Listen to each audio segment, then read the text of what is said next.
نحمده ونستعينه ونستغفره ونعوذ بالله من شرور أنفسنا ومن سيئات أعمالنا من يهده الله فلا مضل له ومن يضلله فلا هادي له ونشهد أن لا إله إلا الله وحده لا شريك له ونشهد أن محمدا عبده ورسوله أما بعد فإن خير الحديث كتاب الله وخير الهدي هدي محمد صلى الله عليه وسلم وشر الأمور محدثاتها وكل محدثة بدعة وكل بدعة ضلالة وكل ضلالة في النار يا أيها الذين آمنوا اتقوا الله حق تقاته ولا تموتن إلا وأنتم مسلمون يا أيها الذين آمنوا اتقوا الله وقولوا قولا سديدا يصلح لكم أعمالكم ويغفر لكم ذنوبكم ومن يطع الله ورسوله فقد فاز فوزا عظيما يا أيها الناس اتقوا ربكم الذي خلقكم من نفس واحدة وخلق منها زوجها وبث منهما رجالا كثيرا ونساء واتقوا الله الذي تساءلون به والأرحام إن الله كان عليكم رقيبا اللهم صل على محمد وعلى آل محمد كما صليت على إبراهيم وعلى آل إبراهيم إنك حميد مجيد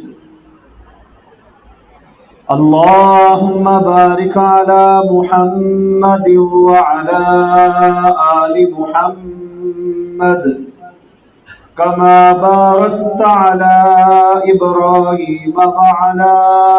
آل إبراهيم إنك حميد مجيد تمام قسم کی حمد و ثنا بزرگی بڑائی کبریائی اللہ سبحانہ و تعالیٰ کے لیے،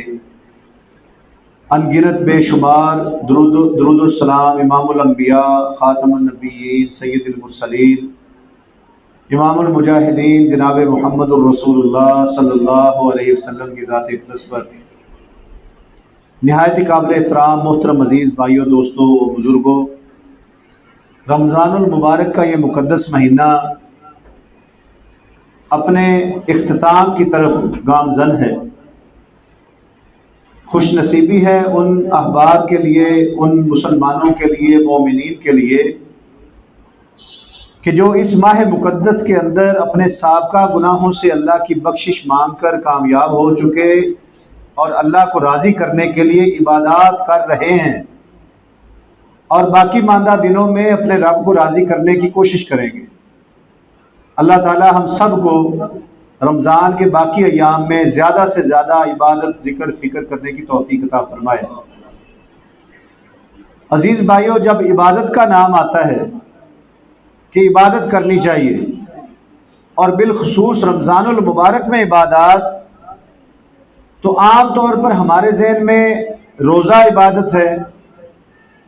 نمازیں عبادت ہے، تلاوت قرآن مجید عبادت ہے، قیام اللیل عبادت ہے، نماز تراویح عبادت ہے، صدقہ خیرات عبادت ہے، دعوت و تبلیغ عبادت ہے، ایسے مشہور کام، حج عمرے کے لیے لوگ رمضان المبارک میں زیادہ تر عمرہ کے لیے جاتے ہیں، عبادت ہے۔ لیکن ایک ایسا عمل ہے جو نہ صرف رمضان بلکہ غیر رمضان میں بھی بہت بڑی عبادت ہے، کہ جس کے کرنے پر اللہ تعالیٰ نے اس کو متکبر نہیں کہا، کہ جو وہ عبادت کرتا ہے وہ بندہ تکبر والا نہیں ہوتا۔ جو عبادت ابھی آپ کو انشاءاللہ بتلانے لگے ہیں، جو بندہ وہ عبادت کرتا ہے اس کو اللہ نے جہنمیوں میں سے نہیں کہا، اور جو شخص وہ عبادت کرتا ہے اللہ اس سے ناراض نہیں ہوتے، اور جو شخص وہ عبادت کرتا ہے وہ عذاب الہی سے بچ جاتا ہے، اور جو بندہ وہ عبادت کرتا ہے وہ اللہ کے نزدیک سب سے معزز عمل ہے۔ یہ جو عبادت آج ہم جس پر بات کریں، سب سے معزز عمل، اور اس عبادت کے کرنے سے تقدیریں بھی بدلتی ہیں اور اللہ کی رحمت کے دروازے بھی کھلتے ہیں،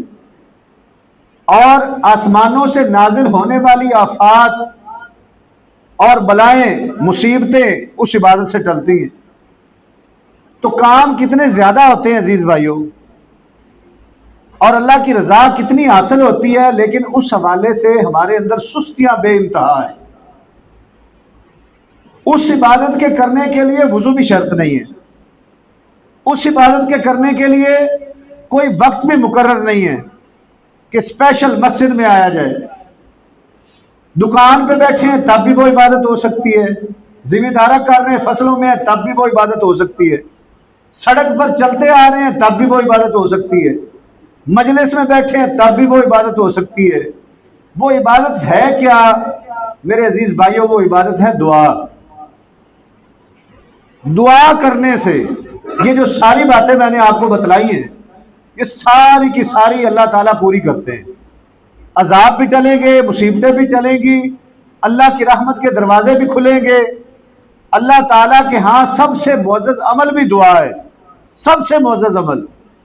اب یہ حدیث بیان کروں گا آپ کے سامنے، لیکن اس کے حوالے سے جو غفلت دیکھی جاتی ہے نا، وہ اتنی زیادہ ہے، اتنی زیادہ ہے کہ لوگوں کو پتہ بھی نہیں چلتا کہ کتنے کتنے دن بیت گئے میں نے دعا ہی نہیں کی، کئی کئی مہینے بیت جاتے،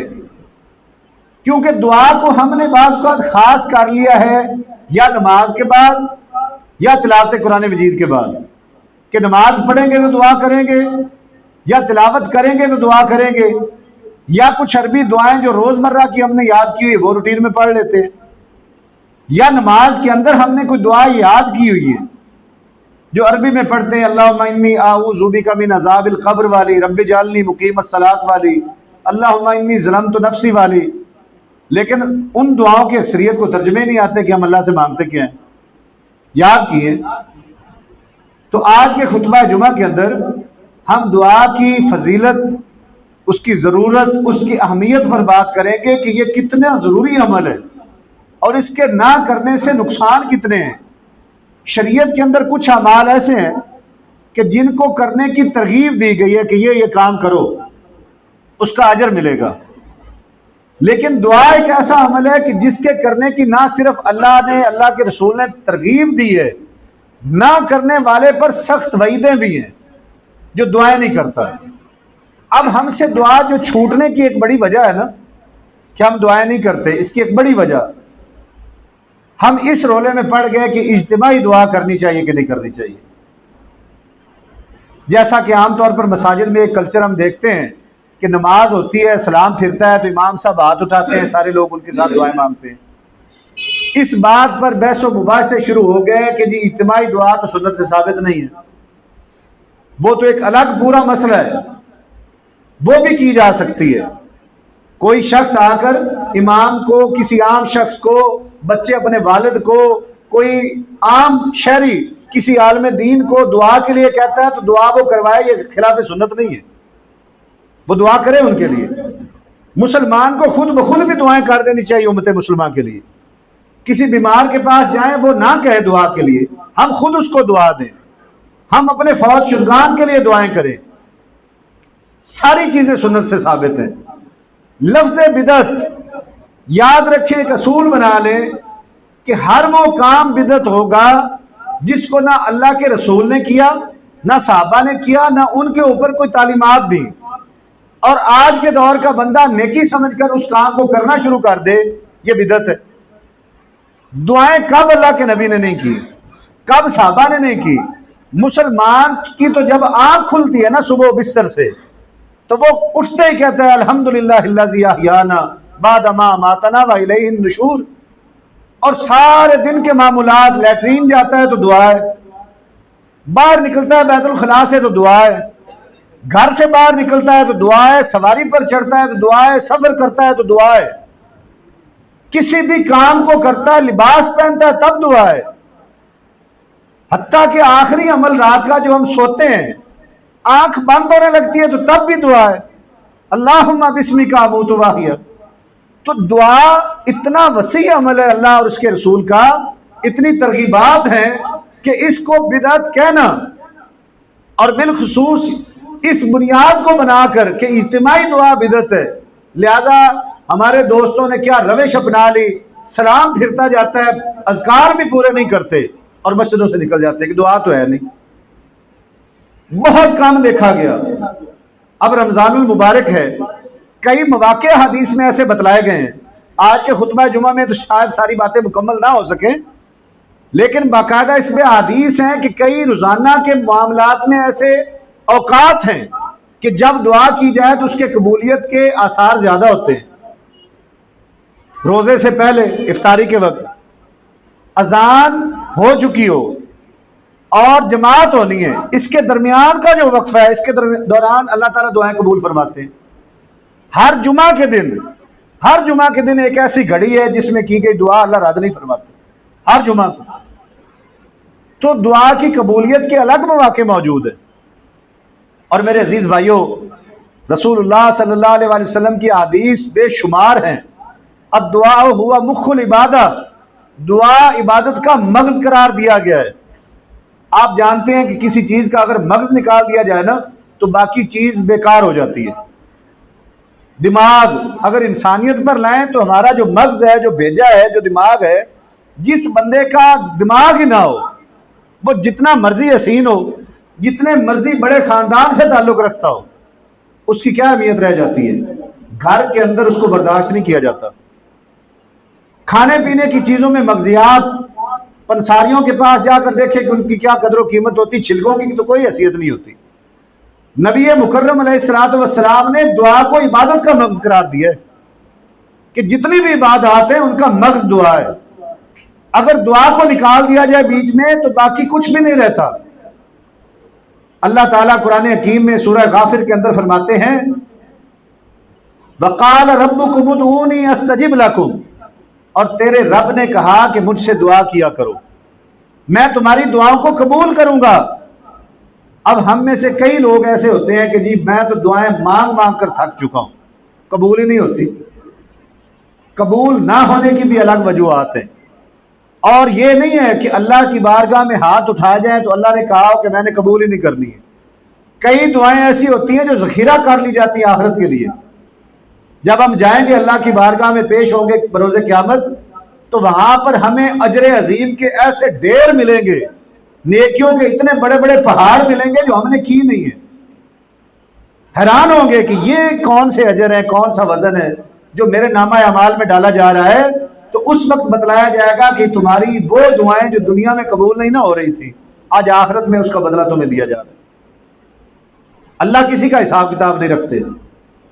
اللہ نے ہر بندے کو اس کی مرضی سے بڑھ کر دیا ہے۔ جتنا ہم اللہ کے لیے کر رہے ہیں نا، اللہ کے رسول کے لیے کرتے ہیں، محاسبہ تو کریں کہ ہم کیا کرتے ہیں اور اللہ ہمیں دے کتنا رہا ہے، اللہ ہمیں نواز کتنا رہا ہے۔ ہم اس قابل ہیں جس حیثیت پر، جس مقام پر، جس رتبے پر، جو انسانی جسمانی نعمتیں اللہ نے عطا کر چھوڑی ہیں، حساب کتاب ہونا شروع ہو جاتا نا جن لوگوں نے ملازم رکھے ہوئے ہیں، چاہے دکان پر، چاہے دفتر میں، چاہے گھروں میں۔ ایک دن ملازم سے، غلام سے، نوکر سے کوئی خطا ہو جائے تو کتنا سخت مواخذہ کیا جاتا ہے ان کا. کام کرنا ہے تو کرو، نہیں تو بھائی میرے لیے بندے بڑے، تم ہو ہی حد حرام، حرام کھاتے ہو، خبردار آج کے بعد ایسے کیا. کئی لوگ تو باقاعدہ جسمانی سزائیں دیتے ہیں اپنے ملازمین کو. اللہ ہمارے ساتھ کیا کرتے ہیں؟ نہیں 5 نمازیں پڑھی، رب نے رزق نہیں روکا. نہیں سچ بولتے، اللہ نے گنگا نہیں کیا کہ جھوٹ بول رہے ہو، غیبت کرتے ہو، آج سے تم گنگے ہو. جو کام رب رحیم نے فرمائے ہم نہیں کرتے، اللہ نے کوئی حساب نہیں کیے. موقع دیا، بار بار موقع دیا کہ اب بھی سدھر جاؤ، اب بھی سمجھ جاؤ، اپنی اصلاح کر لو. اور 20 سال عمر بیت گئی نافرمانیاں کرتے ہوئے، 25 50 70 سال عمر بیت گئی نافرمانیاں کرتے ہوئے. آج بھی اگر توبہ کر لی تو اللہ پچھلی باتیں دہراتے نہیں ہوتے کہ تم نے تو یہ بھی کیا تھا، تم نے یہ میری نافرمانی کی تھی. برادریوں میں صلح کروانی پڑ جائے نا، یا 2 دوستوں میں صلح کروانی پڑ جائے تو سب سے پہلے وہ پچھلی باتوں کو لے کے بیٹھ جاتے کہ بھائی میرے ساتھ اس نے یہ کیا تھا، میں بڑا تھا، اس نے یہ بدتمیزی کر دی، اس نے میرے گھر والوں کے بارے میں یہ کر دیا، میری یہ بات اس نے مانی نہیں. وہ کئی گھنٹے لگ جاتے ہیں ان باتوں کو ختم کرنے کے لیے. ہم جیسے ہی اللہ کی بارگاہ میں عاجزی کے ساتھ ندامت کے 2 آنسو بہا کر معافی کے طلبگار ہوتے ہیں تو اللہ تعالیٰ فوراً فرشتوں کو حکم دیتے ہیں کہ نہ صرف وہ مٹا دو بلکہ سارے نیکیوں میں تبدیل کر دو. اربوں خربوں گناہ مٹاؤ، ان کو مٹ گئے، اب نیکیاں بنا دو. اتنا بڑا ریوارڈ کوئی ذات دے سکتی؟ اتنا بڑا بدلہ کسی ذات کے پاس موجود ہے؟ اور میرے عزیز بھائیوں، اللہ کہتے ہیں مجھ سے دعا کرو میں قبول کروں گا، اور جو نہیں کرے گا الذین یستکبرون عن عبادتی. دعا کو یہاں پر اللہ نے عبادت قرار دیا ہے کہ جو لوگ میری دعاؤں سے، میری عبادت سے تکبر کرتے ہیں، جو نہیں مانگتے وہ تکبر کرتے ہیں، سیدخلون جہنم داخرین، وہ ان قریب ذلیل ہو کر جہنم میں داخل ہوں گے، ذلیل ہو کر جہنم میں جائیں گے. تو شروع میں دعا کا تذکرہ کر کے فرمایا کہ جو نہیں کرتے وہ متکبر ہیں اور ذلیل ہو کر جہنم میں جائیں گے. میرے عزیز بھائیوں، ہم اتنے بڑے ہو گئے ہیں، ہمارے پاس اتنے وسائل آ چکے ہیں، ہم اپنے دماغ پر اتنا مان کرتے ہیں، اپنے خاندان، اپنی عقل پر اتنا مان کرتے ہیں کہ جو کچھ بھی ہے وہ میری اپنی ذاتی حیثیت سے ہے، میری وراثتی معاملات ہیں، میری ایفرٹ ہے. میں روزانہ 8 گھنٹے دکان کو ٹائم دیتا ہوں، 10 گھنٹے ٹائم دیتا ہوں. مجھے کیا ضرورت ہے کسی مانگنے کی؟ نہیں، دکان میں بیٹھے ہوئے بھی دعائیں کرنی ہے. اللہ تیری دی ہوئی صلاحیتیں، اللہ آپ کی دی ہوئی صلاحیتیں، عقل آپ نے دی ہے، شعور آپ نے دیا ہے، صحت آپ نے دی ہے، یہ مال و دولت سارا اللہ آپ کا ہے. بیٹھا ہوں اپنے بیوی بچوں کے رزق کے لیے، اپنے رزق کے لیے. میرے مولا میرے کام میں برکتیں ڈال دے. اللہ سے باتیں تو کریں، اللہ سے مناجات تو کریں. کتنے دن بیتتے ہیں کہ ہم اللہ سے باتیں نہیں کرتے. اور میرے عزیز بھائیوں، اللہ سے اگر دعائیں نہ کی جائیں تو اللہ واقعی ناراض ہو جاتے ہیں. یہ میرے کہنے سے نہیں، حدیث مبارکہ ہے کہ سیدنا ابو ہریرہ رضی اللہ تعالیٰ عنہ راوی ہیں کہ رسول اللہ صلی اللہ علیہ وسلم نے فرمایا انہ من لم یسأل اللہ یغضب علیہ، کہ جو شخص اللہ سے دعا نہ کرے اللہ اس بندے پر ناراض ہو جاتے ہیں، غضبناک ہو جاتے ہیں اس بندے پر. تو یہ جو ہمارے اوپر غضب آئے ہوئے ہیں، مختلف قسم کی مصیبتیں آئی ہوئی ہیں، یہ اللہ کی ناراضگی کے سبب ہے. اور ناراضگی کی بنیاد کیا ہے؟ دعائیں نہیں مانگتے، ٹائم ہی نہیں ہوتا. کتنا بے وقوفانہ معاملہ ہے، کتنا بے وفائی والا معاملہ ہے کہ اپنے لیے ہی اپنے رب سے مانگنے کے لیے وقت نہیں ہے، اور ایسی ذات سے نہیں مانگتے کہ جو دیتے ہوئے تھکتی نہیں ہے.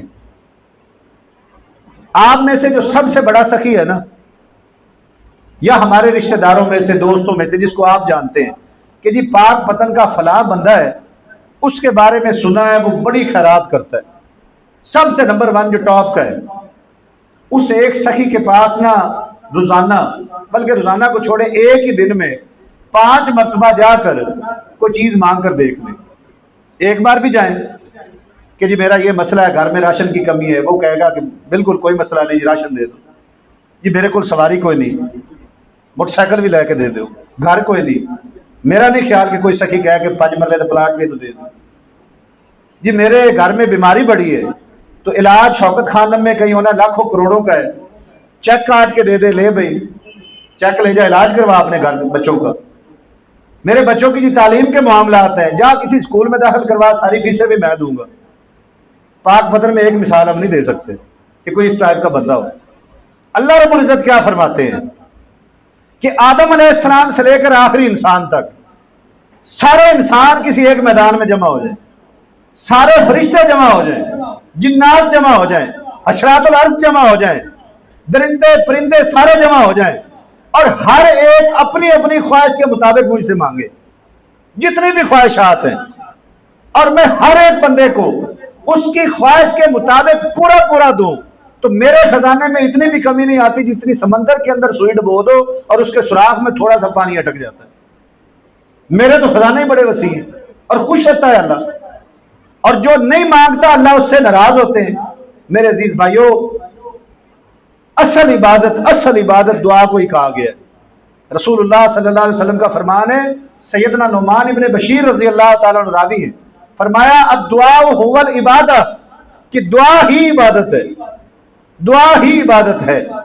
اور میرے عزیز بھائیوں، جب انسان دعا کرتا ہے نا تو وہ اللہ کے عذاب سے بچ جاتا ہے۔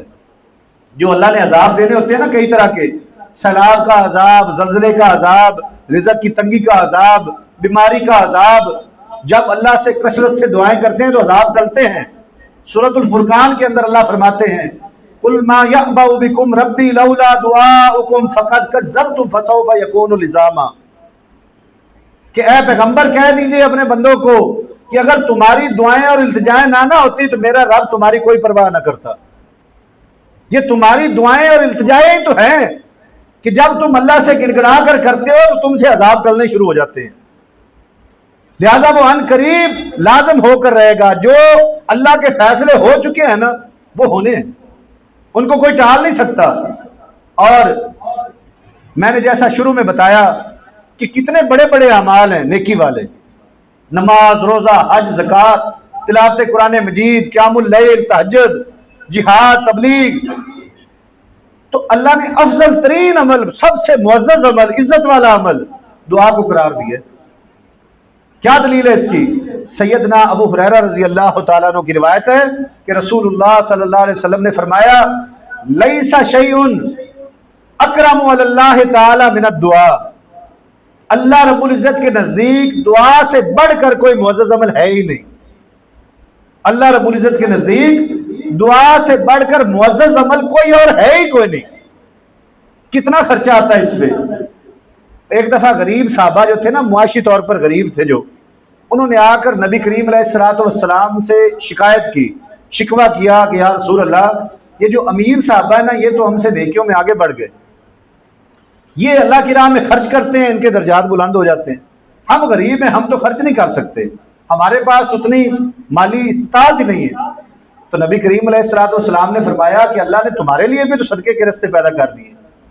تم جب کسی سے مسکرا کر سلام لیتے ہو تو یہ بھی تمہارا صدقہ لکھا جاتا ہے، تم جب صبح 2 رکعت اشراق کے وقت سورج طلوع ہوتا ہے تو 2 رکعتیں ادا کر لیتے ہو تو اللہ تو تمہارا یہ بھی صدقہ لکھ دیتے ہیں۔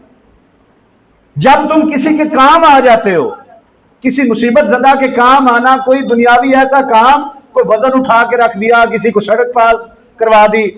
روڑے پڑے ہوئے سڑک کے اوپر کوئی کانٹے پڑے ہوئے ان کو سائڈ پہ کر دیا، تو یہ تمہارے سارے صدقے لکھے جاتے ہیں۔ کتنا خرچہ آتا ہے، دعاؤں پر کتنے پیسے لگتے ہیں، حج عمرے کے لیے تو پیسہ خرچ کر کے جانا پڑتا ہے، آرام سے بے وضو ہیں، سڑک پہ ہیں، رستے میں ہے، دکان میں ہے، گھر میں ہے، کمرے میں ہے، ہاتھ ہی اٹھانے ہیں نا، اور کئی جگہوں پر تو ہاتھ بھی نہ اٹھائے نا، دل میں ہی کہہ لے اللہ میں فلاں کام جا رہا ہوں، میرے مالک کوئی سفارش کوئی نہیں ہے، نہ ہی پیسے ہیں، میرا تو تیری ذات کے علاوہ میرے مالک ہے ہی کوئی نہیں، کتنا رب راضی ہوگا۔ اللہ کریم میں جا رہا ہوں، میرے لیے آسانی پیدا کر دینا، اللہ اگلے بندے کے دل میں یہ بات ڈالیں گے کہ کرنا ہے اس کا، وہ میرے ساتھ رابطے میں ہوا کھڑا ہے۔ یہاں پر ایسے ایسے لوگوں کو دیکھا کہ جو بڑے فخر اور مان کے ساتھ کہتے ہیں جی میرا بڑا تعلق ہے فلاں ایم ایل اے کے ساتھ، فلاں ایم پی اے میرا دوست ہے، میں کال کروں فوراً سنتا ہے، D C O D P او جناب میرا کوئی بھی معاملہ بتائیں، کوئی اوپر چلے جاتے ہیں فلاں وزیر سے میرا تعلق ہے جی، بادشاہ وزیر اعظم میرا دوست ہے، کوئی حکم ہو تو مجھے بتائیے گا، یہ بندہ جب یہ کہے کہ اللہ بادشاہوں کے بادشاہ بھی آپ ہیں اور سارا کام ہونا بھی آپ کی مرضی سے ہے، نفع بھی آپ کے پاس ہے، نقصان بھی آپ کے پاس ہے، مالک آپ نہیں کرنا، تو کتنا بڑا اس کے لیے یہ غرور کی بات ہے، یہ رشک کی بات ہے کہ وہ کرے اس بات پر رشک کہ میری سفارش اتنی تکڑی ہے کہ کسی اور کے پاس ویسی ہے ہی کوئی نہیں۔ کوئی لا کر تو دکھائے نا اللہ کے مقابلے میں، اتنا بڑا سفارشی کوئی لائے، اتنا بڑا کوئی کام کرنے والا لائے جتنا رب عظیم کا معاملہ چلتا ہے۔ اور میرے عزیز بھائیوں، ہم یہ بچپن سے سنتے آ رہے ہیں، احادیث کے اندر موجود ہے کہ ہم ماں کے پیٹ میں تھے 120 دن کے کہ اللہ تعالیٰ نے فرشتہ بھیجا اور اس فرشتے نے آ کر ہماری عمر بھی لکھ دی کہ یہ اتنے سال دنیا میں رہے گا، ہمارے اعمال بھی سارے لکھے جا چکے، شقیٌ او سعید کہ یہ نیک ہوگا یا بدبخت ہوگا، ہمارا رزق بھی اس نے لکھ دیا کہ اتنا کمائے گا، اتنا اس کے نصیب میں ہوگا۔ اور واحد دعا ایک ایسی چیز ہے کہ جو بندہ کرتا رہے تو تقدیری معاملات میں بھی تبدیلیاں آتی ہیں، تقدیر بھی بدلتی ہے۔ کیا دلیل ہے جس کی؟ سیدنا سلمان رضی اللہ تعالیٰ عنہ سے روایت ہے کہ رسول اللہ صلی اللہ علیہ وسلم نے فرمایا لا يرد القضاء الا الدعاء، تقدیر کو صرف دعا ہی بدل سکتی ہے، تقدیر کو صرف دعا ہی بدل سکتی ہے۔ ولا يزيد في العمر الا البر، اور عمر میں اضافہ اگر کروانا ہے تو پھر نیکی کرے، مطلب یہ ہوا کہ عمروں میں بھی اضافے ہوتے ہیں۔ اور ایک اور بڑی مشہور حدیث، دو خواہشات میری آپ کی ہم سب کی ہوتی ہیں کہ میرے پاس رزق بھی برکت والا ہو اور صحت والی زندگی ہو۔ کس کی یہ خواہش نہیں ہوتی؟ میری بھی ہے، آپ کی بھی۔ تو اس کے لیے یہ نہیں فرمایا کہ بادام کھایا کرو، صبح اٹھ کر ورزشیں کیا کرو، دکان پر 8 کی بجائے 26 گھنٹے دیا کرو، دکان پر سودا زیادہ ڈال اور رزق بڑھ جائے گا۔ کیا فرمایا؟ من سرہ، جس بندے کو یہ بات پسند ہے، خوش کرتی ہے، ان یبسط اللہ رزقہ، کہ اللہ اس کا رزق وسیع کر دے، وینسع لہ فی اثرہ، اور اللہ اس کی زندگی میں بھی برکتیں ڈالے، اضافہ کر دے، فلیصل رحمہ، وہ اپنے رشتہ داروں کے ساتھ تعلق مضبوط کرے، دونوں چیزیں بڑھ جائیں گی۔ ماں کی طرف سے رشتہ دار، باپ کی طرف سے رشتہ دار، ننیال ددیال، چچا تایا پھپھو خالہ ماموں، ان کے بچے، ان کے ساتھ محبت والا رویہ۔ اگر کہیں جھگڑے ہوئے ہیں تو معافی مانگ لی جائے، اگر زیادتی ہے ان کی ہے تو ان کو معاف کر دیا جائے، اللہ اضافہ فرما دے، اللہ کے وعدے تو پکے ہیں۔ اور آخری بات کہ جب انسان دعا کے لیے ہاتھ اٹھاتا ہے نا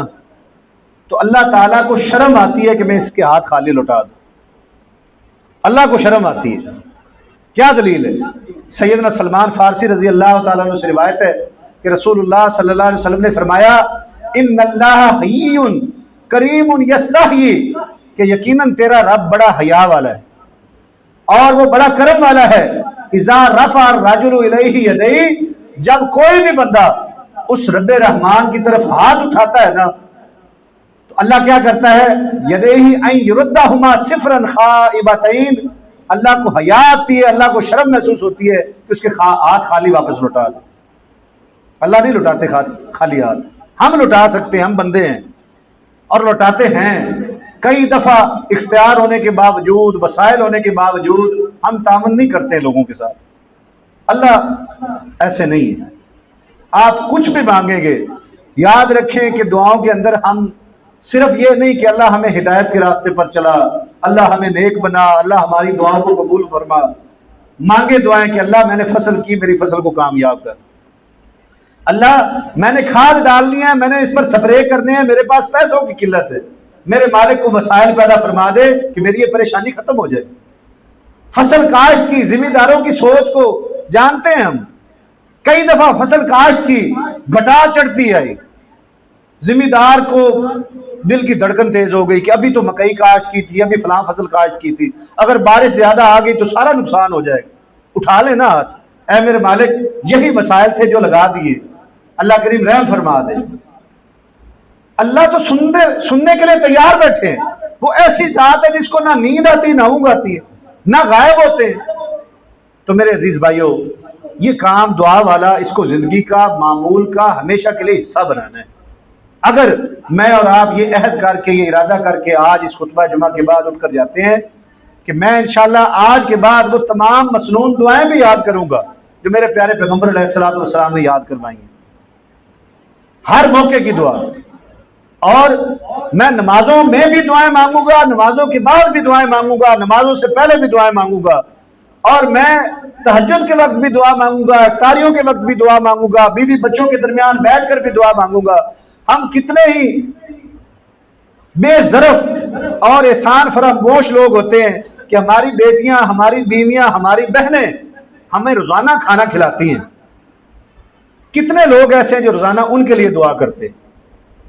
نہیں کرتے، یاد نہیں رہتا کہ جی ان کی تو ڈیوٹی ہے۔ اور کتنی عورتیں ہیں جو اپنے مردوں کے لیے دعائیں کرتی ہیں کہ سارا دن یہ باہر ہمارے لیے پھر رہے ہیں۔ جب کھانا کھلائے کوئی تو نبی کریم نے تو دعا فرمائی اس کے لیے، اللہم مطعم من اطعمنا واسقِ من سقانا واغفر لہ وارحمہ، اللہم بارک لہم فیما رزقتہم واغفر لہ وارحمہ۔ یہ بیٹیوں کو، بیویوں کو، بہنوں کو دعائیں دینی چاہیے کہ انہوں نے ہمیں کھانا کھلایا ہے، کچن میں 2-2 4-4 گھنٹے بیچاری آج اپنی وہ نیکی کی قربانی دے کر رمضان المبارک کے قیمتی لمحات کو ہمارے لیے قربان کرتی کچن میں کھڑے ہو کے، ہم دعا ہی نہیں دیتے۔ اور ہم سارا دن دکانوں پہ، دفتروں میں، نوکریوں میں، ذمہ داروں میں پھر رہے ہوتے ہیں، وہ ہمیں نہیں دعا دے رہے ہوتے کیونکہ ہمارے ہاں دعا کا رواج ہی نہیں ہے۔ ہم سمجھتے ہیں کہ جو کام ہو رہا ہے نہیں آٹو پہ ہو رہا ہے، خود بخود ہو رہا ہے، ایسے نہیں ہے۔ کائنات کا نظام اللہ چلا رہے ہیں اور اس اللہ تعالیٰ کو دعاؤں سے راضی کیا جاتا ہے۔ اللہ تعالیٰ کی بارگاہ میں دعا ہے کہ اللہ تعالیٰ ہم سب کو اپنی بارگاہ میں کثرت کے ساتھ دعاؤں کرنے والا بنائے، اور اللہ تعالیٰ ہم سب کی پریشانیوں کو دور فرمائے۔ وآخر دعوانا ان الحمدللہ رب العالمین۔